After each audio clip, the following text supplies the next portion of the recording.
The Forum on the Family is one of the premier conferences held every year and hosted by Family First, with international and national speakers. And this year, it's a significant one. It's our 20th anniversary.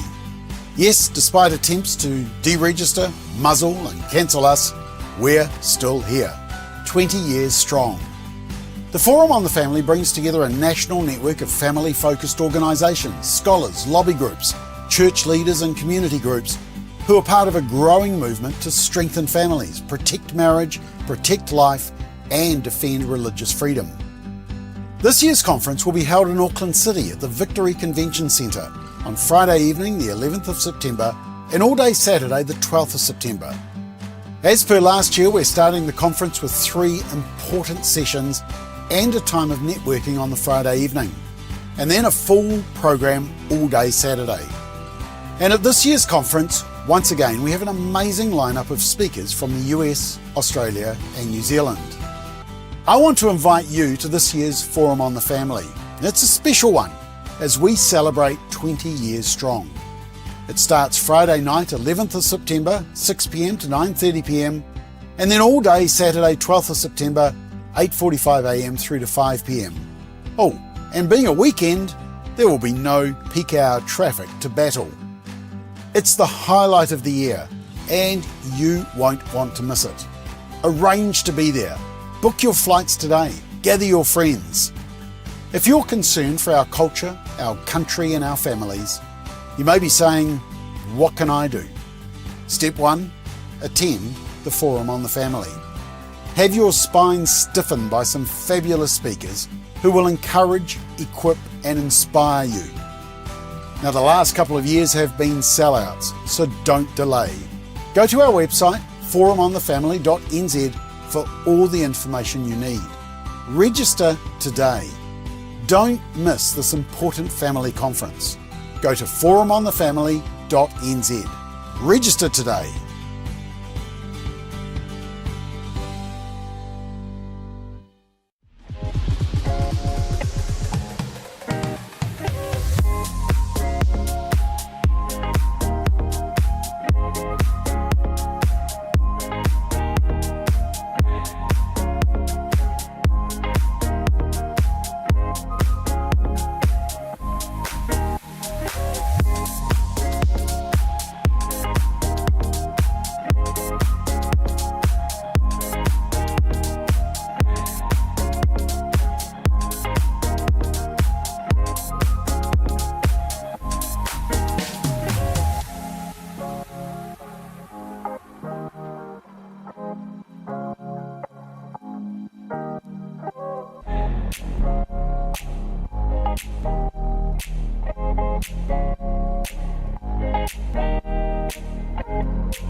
Good morning, everyone. Welcome to Solid Ground on this rather foggy Auckland morning. I don't know where you are in the country, but actually I do know where some of you are because you're commenting. And welcome. Welcome to this live show, as I say, here in Auckland. A very foggy morning. I can barely see out of the treehouse. And that's right, this comes to you, this live show comes to you, and let me see if I can find, maybe I don't have the photo anymore, from a treehouse in Auckland. It's a live show called Solid Ground. It's a deliberate pun. It's a solid ground of good faith, good politics, good philosophy and ethics as we talk the topics of the day, the political, the social, the cultural. But it's also a solid ground of good coffee, because as regulars know, I can't be without my mug of coffee on the show. Good news for those who are attending the Forum on the Family. There are going to be mugs for sale for anyone. Solid ground mugs. There are going to be, obviously, the daybreak mugs. There's going to be lots and lots of options. Counterculture mugs, family first mugs, mugs for everybody, which is fantastic. But good morning to you all. I'll just spend a couple of moments then. There's some breaking news, and actually some sad news as well, two separate elements. But good morning to Lynette. Hello there, Robin. All things are jumping on me. Good morning. A sunny Taupo. That's lovely. As I say, it's a to Rosie. It's incredibly foggy here in New Zealand. Darren saying good morning. Food Dogs Trucking is touching on actually one of the first things I was going to mention. Obviously, there's been the terrible events in Nepal. Actually, I have friends there. I travelled with one of them to Israel last year, so I'm going to try and make contact after this. But as Food Dogs Trucking is saying, let's keep them, the people of Nepal, in our prayers. I'll still say hello to Strong and him. I'm not Bob. No, look, lovely to have you on. Bob's doing a fantastic job, as you guys will know if you only just joined this show across an array of platforms. Bob and I, Bob McCoskrie, host a morning show every weekday morning, but we alternate. So Bob does on Mondays. I can't find anything. There we go. Bob does the Mondays, Wednesdays and Fridays, and myself the Tuesdays and the Thursdays, which we quite like. So yes, good morning to Samuel. Good morning to you. Oh gosh, there's so many comments. Oh, by the way, if you want to comment like Samuel and others have, go to Family First YouTube channel and its Facebook page. If you're commenting on my Facebook page, for example, you're on my LinkedIn, welcome, lovely to have you along. I'll read your comments afterwards, but if you want them to come in live, just like NZ Knitter here in Greytown, make sure you jump onto the Family First channels. So yes, good morning. And yes, Strong and him, good morning again. Hello from Invercargill. There's Muddy Waters, lovely to have you along. Dean, good morning to you. Nigel there and Tiawa Mutu. Bernice, lovely to have you along. Gosh, look, people everywhere. Sandy, good morning. And Pat, good morning, everyone. It's just lovely to have you all along. Hey, I better jump to the show itself. Otherwise, we'll never get through everything. And don't forget, actually, of course, if you're on the YouTube, why did I put the predication there? If you're on YouTube or Facebook, obviously subscribe and like our content, and then we can annoy you more. As I say, there's breaking news. One was to keep the people of Nepal in your prayers, and good morning, Sandy. Lovely to have you along. The other is this, actually. I just picked up on it this morning as I woke. So on Tuesday, I think, or it may have been last Thursday, I mentioned that Meta, so that's the parent company of Facebook and Instagram, had been taken to court by a number of US states. And they were suing Meta for basically not looking after children sufficiently. In fact, they were charging them even further, saying that Meta not only was not protecting children, but deliberately targeting them. And so we've woken to this breaking news this morning that they've agreed a settlement, something like 17 billion US dollars. So effectively double that, and you get to what that is in New Zealand terms, 30 billion New Zealand dollars, to do rough math. I think it's probably slightly less than that. Hopefully you can read the text on the screen. As I say, for me, it's exceptionally small because I'm only using a little laptop. But as I'm saying, this is breaking news. I think this is very significant news. And so Meta's not only, I said, 17 billion US dollars, but about 30 New Zealand, begins to actually put New Zealand government's proposals into frame. I think one of the elements of the social media ban being promoted by the National Party is that companies like Meta are going to have to pay even more than something like $30 billion if there was an infringement in New Zealand. I'll just say this, not a chance. Not a chance that's going to happen, as this case, I think, shows when multiple US states have had a crack at them. So there's the financial side, but Meta's also promising to do much, much more now in the space for young people. So I don't know, they didn't use the term verify, but it looks like they're going to be targeting much more specifically on age now, and where there are young people, they're going to put on time limits.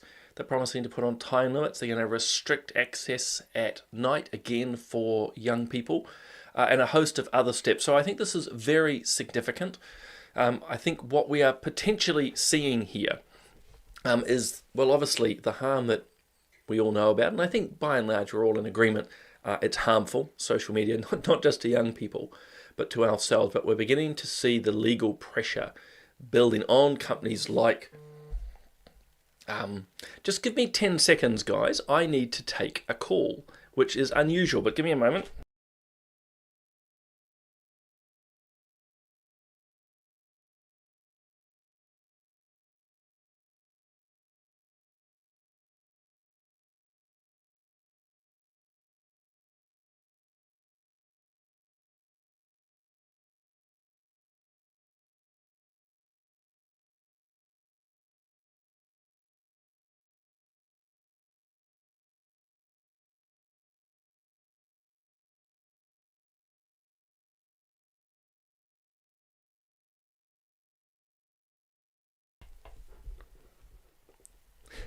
Sorry about that. Of all things, I have a plumber coming. This morning. We have been not battling. I have wonderful plumbers here in Auckland that we use, but trying to get them here. So when they called, it's like, I'm sorry, I'm taking that. So apologies, guys. As I say, very significant that the court cases here are building, and so that's important to note. I had here too. Where have I still got? I said I've got so many. Oh, this was something. Yeah, so this is in response to what New Zealand's doing around the social media ban, and I talked to this at length on Tuesday, but I just thought the headline was funny. Of course the social media giants are opposing the under-16 ban. I thought it was a little disingenuous, just slightly of the journalist or the reporter or the editor to put in the word unsurprisingly. It's sort of commentary being put through, rather than just content. But look, the legal pressures are building in and around the world, and I think that is one part that we can look at if there is ever government legislation. It is playing into that slow tightening of pressure on the likes of social media companies, though how we do it, that is a big issue. I see Tamsin is saying, and good morning, I don't know if the whole comment will come up here, but internet access should be restricted after 10 p.m. Be great too if parents were on board. Food Dogs Trucking has noted, yeah, you got to get the plumbing. You do in all ways, don't we? not just with the pipes. So look, anyway, very important. Rollo is saying, and I think this is actually very astute if I'm reading it right. They always say it's to protect the children, but then it soon follows in mission creep to the adult realm. Look, I think that's some of the real serious concerns, and understandably, that are out there. That, okay, we start with protecting the children, the old who will think of the children argument, and then it will slowly step into, actually we need to stop people like, Simon O'Connor and Bob McCoskrie speaking. So look, a challenge. NZ Netter says they banned devices for kids in their rooms when they're young. I think that's very smart. We did the same, and the likes of computers, we had them in common areas. But let's say from mine, Rachel's experience too, and I've spoken to this a little bit in the last 72 hours, even with the best of our abilities, and maybe I'm just completely useless, we still weren't able to stop them actually seeing and accessing things. In other words, I suppose it's Family First's position on this around the social media ban. Parents need more tools to help, and part of that is putting pressure down on these social media companies, because we think here at Family First, despite the best intentions of parents, it is very hard to compete against big tech. Simply Green says Window has built-in account time limiting. Absolutely, and I see that on some of the cell phones too. It's a voluntary thing. So there is some good things happening out there at the moment. So look, I thought that was significant, as I say, breaking news.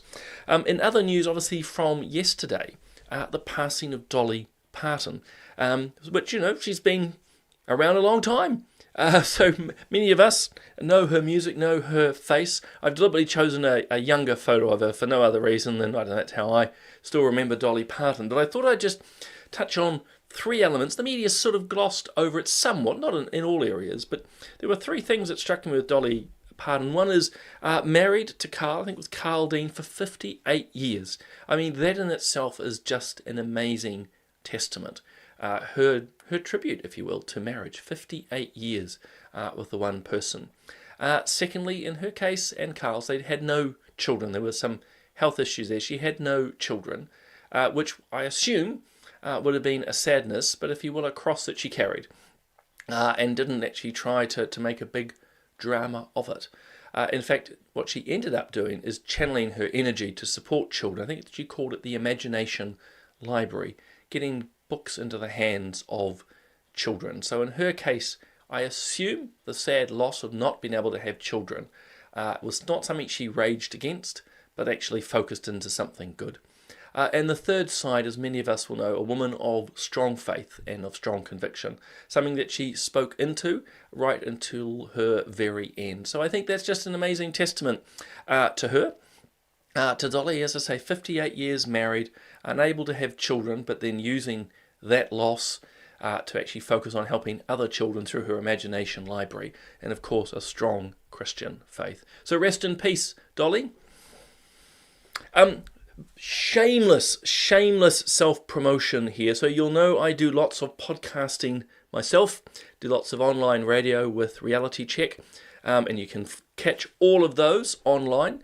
But a few months ago, American philosopher Peter Boghossian interviewed me, which actually was a really neat experience. And he's just published that podcast now. You can look up Peter Boghossian on, and you can see his spelling of his name if you're going, how? What?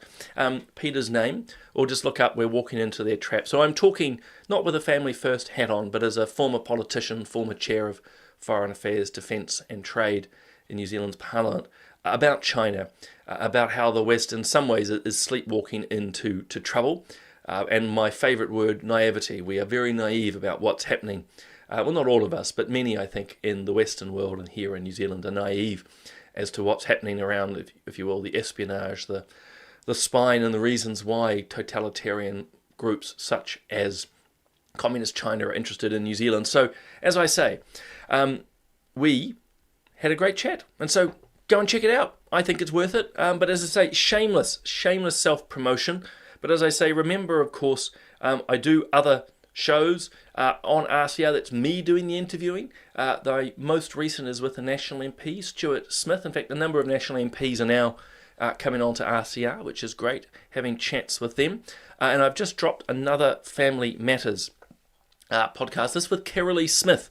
If you don't know about Carolee Smith, she is an Australian woman who called out men who were playing in girls' sports teams.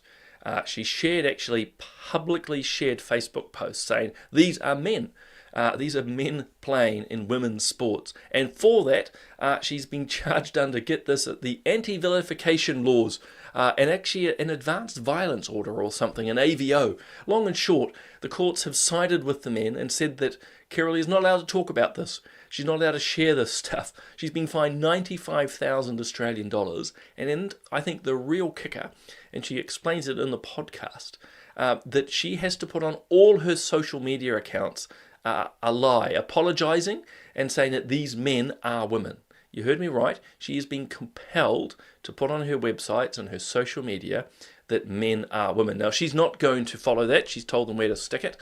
And so good on her. But check out that podcast. Well worth it. Yeah.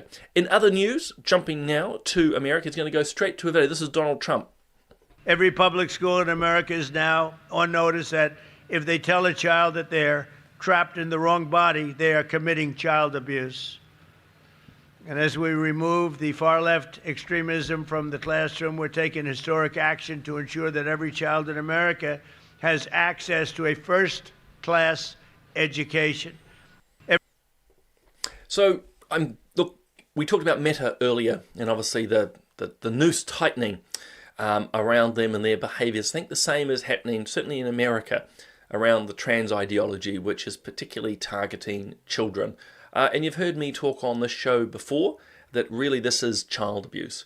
The idea of telling young children, as young as 3 or 4, that they're in the wrong body, they've been born wrong.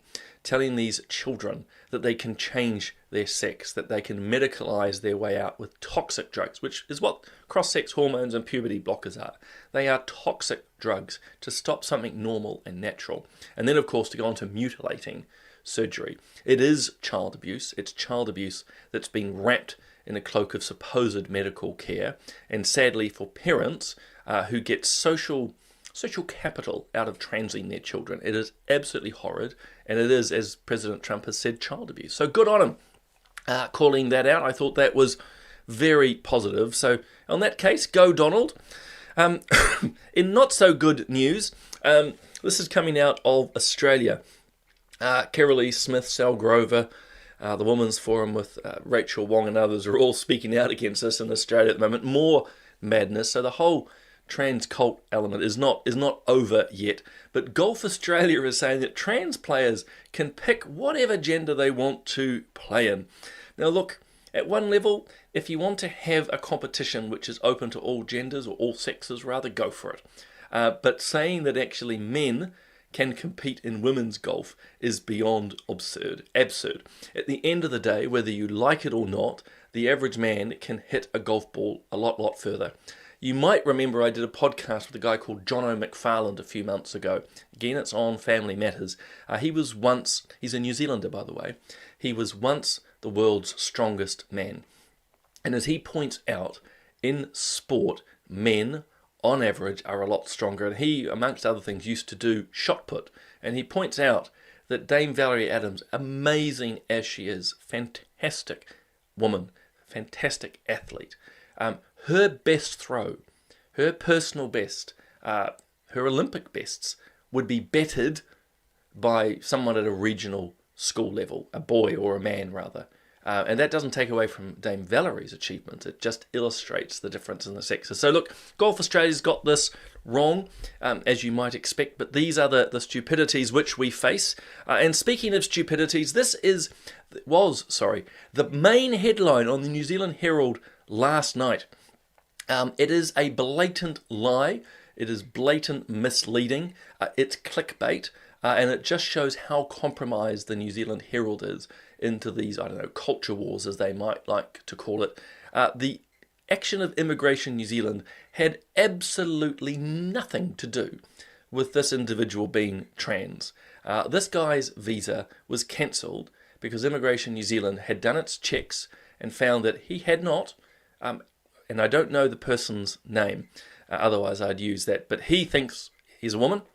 But he didn't have his visa correct. He hadn't filled out the forms correctly. The story did not check out. And I think I read in the article further down that he'd only just bought his ticket to New Zealand. So red flag after red flag.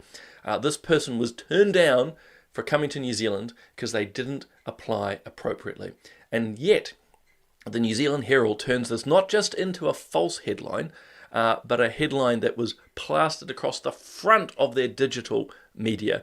I mean, I don't know what other word than corrupt or misleading can be used, but it begins to tell you a little bit of the heart or the bias of the likes of the New Zealand Herald, that they turned basically someone wrongly trying to come into our country into a trans issue, deliberately misleading. And NZ Knitter sums it up too: sick of the mainstream media using incorrect pronouns and being deluded.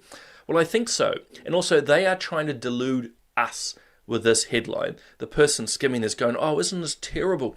It's a transgender person being picked on, plays into that continued narrative that they are victims, which of course they're not.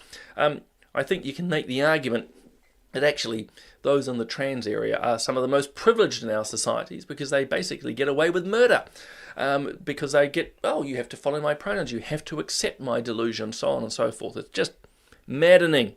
Absolutely maddening. So anyway, there's that. And just a reminder, I touched on this very briefly on Tuesday. Remember what Jan Rivers has uncovered in New Zealand courts, that the courts are now instructing not only the witnesses, but also the lawyers. They have to use the pronouns insisted on by those in the court. So if the accused says that he is a woman, then that is the sort of pronouns that have to be used. You have to talk about he, she, or her, he or him, depending on what they prefer. It is absolutely absurd. And as Jan points out, a victim now will have to speak of their rapist, if this is a man, as a her. It is terribly insulting. And as Liz notes, I know this was about the earlier comment, but it's victims of their own delusion. And now this delusion is going to be enforced through the courts. I think it is absolutely ridiculous. But good on, as I say, Jan exposing this, because it's just has to be called out. And as Edmund's saying, it's a joke, which it is. And Muddy Waters saying it's my intention, it's not my intention to promote their delusions. And I think, guys, that's the key. You've heard me say it here often, particularly in this trans space or this gender ideology space. We can always be polite. If someone wants to have a name that doesn't match their sex, that really doesn't matter. Certainly to me, I'll always use someone's name. I think we can do that respectfully. But I am not and never will be playing into people's delusions. I'm not going to go against what I can perceive in reality. So this compelled speech aspect must and has to stop. Otherwise, well, it's just going to be nuts. Now, where was I? Oh, yes. I put this, excuse me, on Tuesday. This is Sal Grover. She's coming to our forum in just over 2 weeks now, which is going to be really exciting. She didn't attend a women's rally in Sydney a few days ago because of death threats, which is absolutely awful. But I mention it, and in fact, I've just recorded a podcast with a guy called Wesley J. Smith. Now, we're talking euthanasia, but why I mention that and then sell is these crazy agendas, and it doesn't matter if it's around social media, euthanasia, we can throw in abortion there, certainly in the trans area, any of these culture wars, if you will, the losing sides always use force. And that's what happened to Sel here. The trans lobby are so afraid of her arguments for standing up for biological reality that they're threatening to kill her. And we're seeing that violence more and more, not just in New Zealand, but around the world. Obviously, I mentioned the Posey Park situation before, but you can think too of what, as I mentioned, happened to Kerry Lee Smith, the other podcast that I mentioned earlier. You know, she's been receiving death threats as well. But they go after your income, they go after your jobs. It is an act of violence. So it needs to be dealt to, long and short. And dealing to it is standing up to it, not buying into it. That's step number one. So I'm just seeing all of these comments coming through. Stuart is saying, gosh, mainstream media is so fake. It is. And again, it's deliberately stirring up something.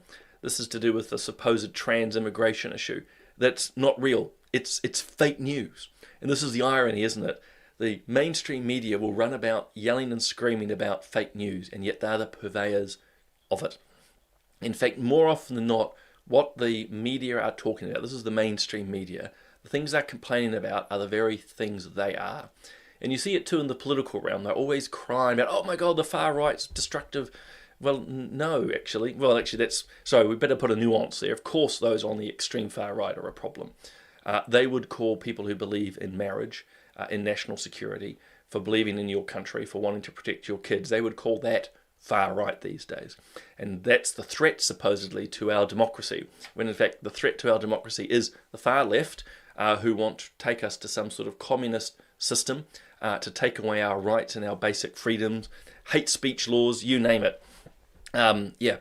Muddy Waters also nails it here. It's not conservatives threatening violence. No, we don't. In fact, there was those commentaries, remember, in the elections in America. We don't have the same level of political violence here in New Zealand, fortunately.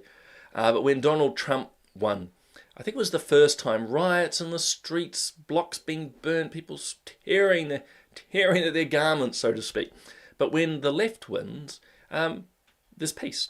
And this is the problem. Again, mainstream media focuses on the wrong targets, which is just, absurd, but there it is. Speaking of absurd, we're now going to France very quickly. Actually, no, I'm going to leave it there actually because we are going to run out of time, and I won't be able to talk through it all. So look, lots of things that we've touched on today. Obviously, the breaking news, as I say, with Meta. Just a reminder, as much to me, they've settled.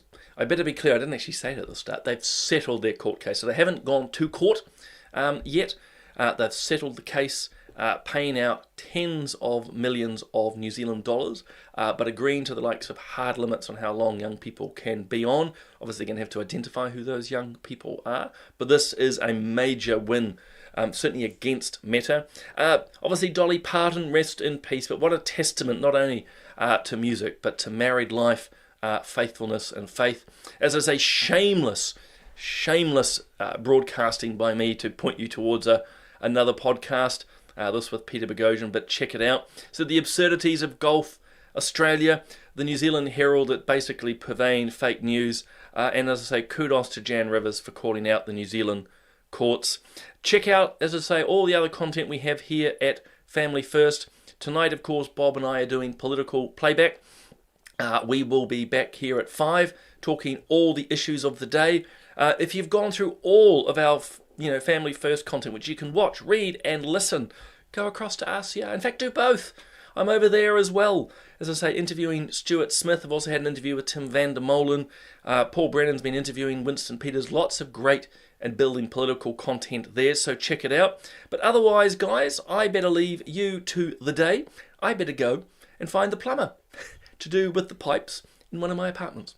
So anyway, guys, just to be clear, hey, lovely to see you all. See many of you again at 5 o'clock, a live show, political playback. Otherwise, I'll see you again next Tuesday.